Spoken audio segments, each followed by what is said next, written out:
అమెరికాలోని జనాభా మొత్తం ఒక్క రోజుకి 100 నుండి 150 ఎకరాల పిజ్జాను తినేస్తున్నారట.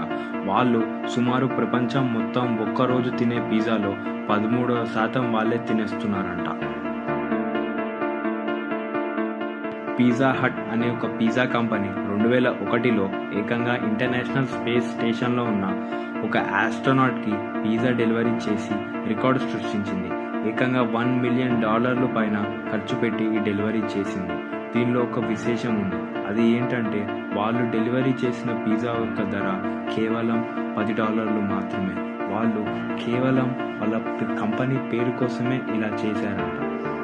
వాళ్ళు ఈ డెలివరీ చేయడానికి రష్యన్ స్పేస్ ఏజెన్సీ యొక్క సహాయాన్ని పొందారు. 1892 జనవరి 29న అమెరికాలోని జార్జియా అనే పట్టణంలో కోకోకోలా కంపెనీని స్టార్ట్ చేశారు. మొదట్లో కోకోకోలా గ్రీన్ అంటే ఆకుపచ్చ రంగులో ఉండేది.